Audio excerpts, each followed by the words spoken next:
Gone were the days when it was said that women were not competent enough to take up leadership position, thereby keeping them in the kitchen all the time. But what are we seeing now in this 21st century? Women are taking up leadership position in every part of the world. A clear example is the current SRC president of the Kwame Nkrumah University of Science and Technology, Miss Yvonne Osei Adobia. Greetings, lovely viewers. Welcome to Ansel TV. Today, with me here is two beautiful ladies who are here to help us talk about women in leadership. On my right, we have Miss Akofa, final year student of Women's Training College, my often registered general nursing. And on my left, Miss Bernice Clem, a final year student of Nursing Training College Home, reading registered general nursing. Okay, Miss Eunice and Miss Bernice, welcome to Ansel TV. Thank you. You're all looking beautiful. You're looking good too. Thank you. So, have you ever taken any leadership position before, being it currently or in the past? Let me start with you. Yeah, in the past I was the course rep for my class, and then at church too, I'm the organizer. Wow. Yeah. Miss Bernice, what about you? Well, I was once a leader back junior high school and also senior high school, so I was a leader in my Christian denomination. Okay. Wow, that's nice. Okay. So, before we start with everything, I would like to ask Miss Bernice, when we say leadership, what is leadership? Leadership is an act of leading people or a person, or say a group of people. Yes. And then Miss Eunice, who is a leader? Okay, I'll say a leader is someone who is equipped with skills and abilities to be able to lead a group of people and then an organization as well. Okay, so you're saying it is someone who is equipped, right? Okay, so that takes me to my next question. What are some of the skills that a leader must possess?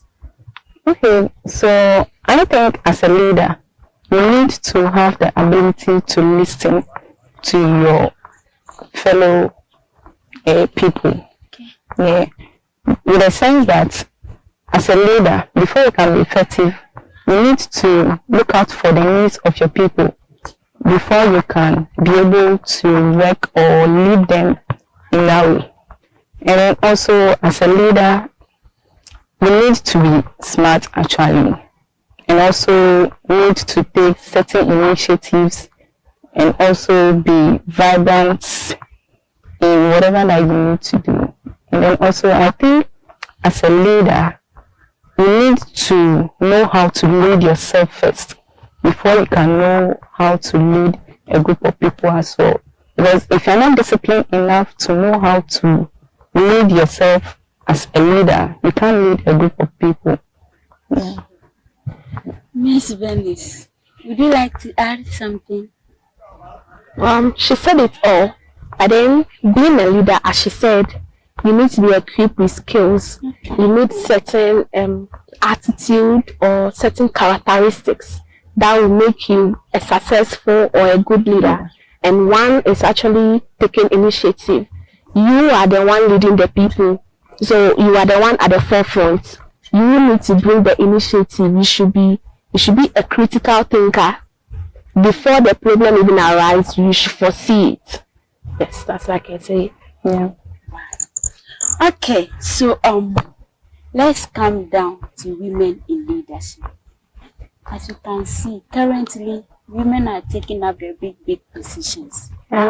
So I want to ask what are some of the challenges that women are facing? I mean women who are in leadership. What are some of the challenges they are facing? Let me start with you. Okay, so I think we'll start with gender bias. Okay. Yeah, with the sense that the society sees leaders as people who are feasible or people who are weak, that they can't handle leadership position. So they kind of have this mindset that we are good in the kitchen. We can only manage the home or take care of children, babies and all that. and then they kind of see men as being the leaders, people who are more outspoken and a whole lot of things, which is not supposed to be. So I think gender bias is also a challenge that we face as women. What about you? Well, since there is gender bias, starting right from the house, the women, we grow up with this kind of mindset that, okay, this place is for the men. It's only the men that can do this. So I can't do it. So we kind of have this inferiority complex that even though you have the competence, you have the ability to do it, you feel like, no, I'm not called out for it because you were brought up that this one is for men. Men will be able to do this. You can do it. Yeah, so that's also one thing that's a challenge. So even when you get to the top there, you being in leadership, you get to a point you really want to push yourself forward. You want to attain that height, but this mindset is still ringing in your head. Yes. Okay, so I want to ask this. Are there any organizations that are set up to support women in leadership? Let me start with you, Miss Eunice. Okay, so taking our challenges that we face as women in leadership, one of the days that we used to, let's say, there was lack of role models, like the women that were in leadership were few, so we were not having that kind of role models to follow their footsteps. But currently, I think, talking about organizations, we have the Obasima Summit, which was founded by Amapats. So they are kind of reaching out to young ladies in the tertiary institutions, in the secondary schools, to empower them to go in for leadership positions and also follow their dreams. Yeah. So, Ms. Bernice, what are some of the ways, like, let's say, as a young lady who is ready to take up leadership positions, what are some of the ways that this young lady can develop his or her skills to take up those leadership positions? Okay, I think the first thing should be believing in yourself. Okay. You are a woman, and we have men. It doesn't mean that the men are better off for leadership roles. So you, the woman, should believe in yourself that I can. So you believing in yourself is the first and foremost step. When you believe you can do it, you can. Then you need to take the step. Yes, taking the step, taking the initiative, and also have role models. You should be able to look up to people who are in there already. Maybe you want to be a leader in, depending on the sector, or if it's your career or something, look up to people in that alignment, and then you'll be able to get ideas, you get inspiration from them, then you can also use to prepare yourself and get to that point. Okay, Yeah. so talking about role models, Ms. Bernice, who is your role model? My role model is Professor Elsie Esther Kaufman. She's the quiz mistress of National Science and Maths, and she's also the Dean of School of Engineering of University of Ghana. And then Miss Eunice, who is your role model? Okay, so my role model is Dr. Zaneto Ajimawalis, the MP for Klote Kwali constituency in Accra. Yeah. Okay, wow. So aside these two powerful women you've mentioned, which other role models, I mean the female sector, can one choose as a role model? Well, actually, the professor that I mentioned, Professor Elsie, says she's geared towards sciences and all of that, and I actually like that. I like sciences. But as away from sciences, I will take Gifty Auntie, yes, in the media and broadcast area. Okay, what of you? Okay, so talking about Dr. Zaneto, even though she's a medical doctor as well, she's also into politics as well. Yeah. So aside from that, we can talk about the media. People like Belamondi, Anita Okufu, they are also kind of women that are inspiring we young ladies to also acquire and get more. Yeah. Okay, Miss Eunice, I want to ask, what are some of the qualities of a leader that matches up with the qualities of women? Okay, so women are actually born great. Yes. And then I'll say we are critical thinkers. In the sense that, let's say, a man can give you 100 cedis to go to the market. But from that 100 cedis, you can get a lot of items from that 100 cedis. But let's say the same man might go to the market, but will not get the things that a woman is able to get from that 100 cedis. Yeah, so taking, relating this to leadership, I think whatever that we give to a woman to do, she can do it better. And even bring ideas and then ways that it can be multiplied as well. And then I also think women, we are hardworking. We are able to multitask in the house. Let's say a man and a woman will all be government workers. But in the morning, the woman needs to prepare breakfast, take care of the kids, get them ready to go to school and a whole lot of things. But that same woman will still go to work, come back and come and cook for the family as well to eat. So what prevents a woman from being a leader? Seeing all these roles that women play in the homes, we are already taking the leadership role. We are already playing that leadership role from the house. So I think when we go outside too, we can be able to play that same leadership role due to the fact that we can multitask. Yeah. What about you, Miss Benny? Okay, so aside this smartness, we can also say that women have this quality of putting things together right from the house. Yeah. They are the ones that maintain orderliness. They take care of the kids, they take care of their husbands, and then mostly when the kids are not doing well, it's their headache. They try to be empathetic, take the whole family's emotions into consideration, and then they're able to deal with it. They're able to manage it accordingly. So a woman being a leader can actually employ that into the leadership skill because she's leading people. She has subordinates. She knows how to cater for their emotional well-being. Yeah. That's good. Okay, so I want to ask.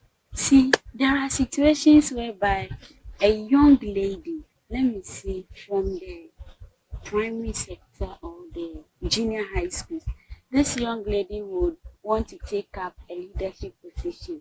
Let's say maybe the girls prefect or the compound overseer, or no, let me say the school prefect.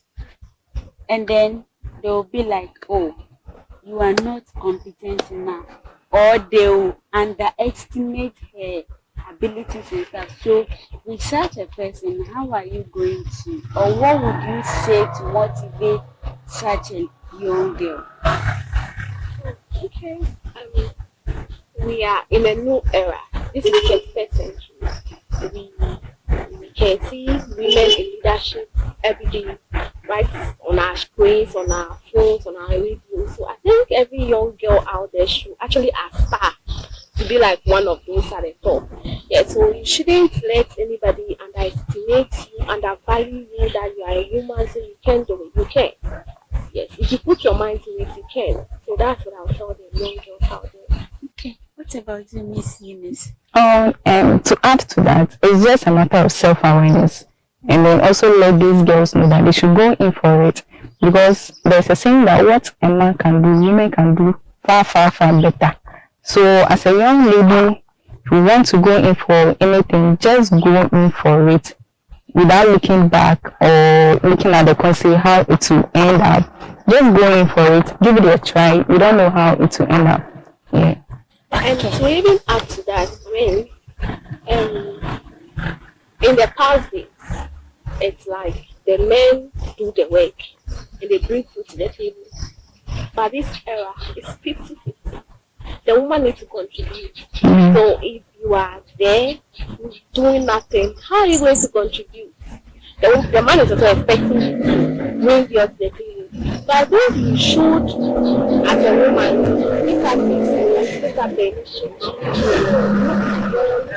the bigger picture. You should be able to see yourself in the bigger picture.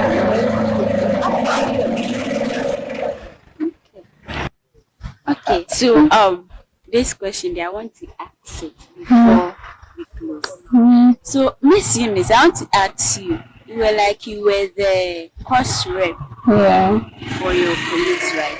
So I want to ask you, during your tenure of office as a course rep, what were some of the memorable things that made you happy? Okay.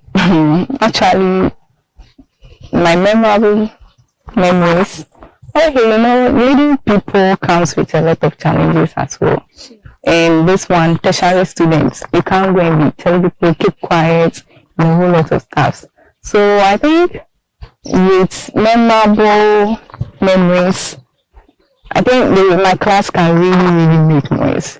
So sometimes a tutor will come to class and they'll be like, "You just walking. So is it a class that you said is ready for class?" Then they all kind of look into your face, let's say, as a course rep. And then I think an incident happened once before. A tutor just walked in and said the class was so noisy, so the whole class should go on their knees. Like, it was kind of funny. Like, tertiary school, you'll be making noise, and then a tutor coming in, telling you to go on your knees. It's kind of bad, but I think it's kind of memorable, like, looking at their faces. It's weird seeing these old people on their knees. Like, who does that? Okay, so Miss Bennett, what about you? Well, I mean, I was once a girl's prefect, and then I moved into the school not very long before elections were due. So I was nominated. I didn't really want to go because, let's say, I was shy or I was having this, I can't do it. Okay. But it's like my teachers really believed in me more than I even believed in myself. They were pushing me, I should go. So I eventually went, and then the people I was actually in competition with, they were people that started their school from, let's say, nursery. And then I was like, can I? So I actually went for it, and I won. So I became the girl president. Even at that, I was young. I was feeling like I can't find my voice. I couldn't find my voice back then. Maybe they call for meetings, or they are like, where is the girls' prefect? Where is the school prefect? They should come and do this. Then if you hear people like, hey, go and do it, I mean, you want to be a girls' prefect. So, I mean, all those kind of things, back then, they were kind of like challenges to me. They were making me feel like maybe I wasn't worth it. I shouldn't have gone for it. But growing up, I realized that, man, all those things are stepping stones. Yes, they've actually prepared me for more ahead. Even with our current schools, I mean, our classrooms, they give us group works, and then maybe I noticed something. We could have group leaders there, but you find yourself doing the work of the group leader, and then you may not know that they are watching, but in the long run, you see that they will come and appreciate you. It really happens to me because they're like, oh, she really did well for us. If you're in her group, there you are free. You see, so it gives me some kind of like, okay, I think people are watching. Yeah, so I should go in for more. Yeah. Okay. Yeah. So, we are wrapping up. Miss Eunice, your last words. Okay, so for me, women should go into leadership. Just have that belief, self-awareness, and just go in for it without looking back. And then also, women should try to kind of attend more leadership summits so that you can get to know how people did it. So that at the end of the day, more women can be in leadership positions. So yeah. Okay. Miss Dennis, your last words. Yeah. Okay, so my final words to the young girls out there, man, it's good to be a woman in leadership.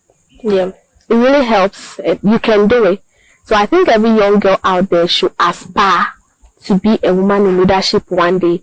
Right, starting right from your basic schools, your small groups, your Christian denominations. You should be able to aspire to become a leader. And then I'm looking forward to seeing a second female SRC president. Yeah. Thank you. Thank you, lovely viewers, for joining us for today. But before we go, don't forget to like, subscribe, and comment with your various questions. I still remain your lovely host, Faustina. See you next time on Amsel TV. Bye bye.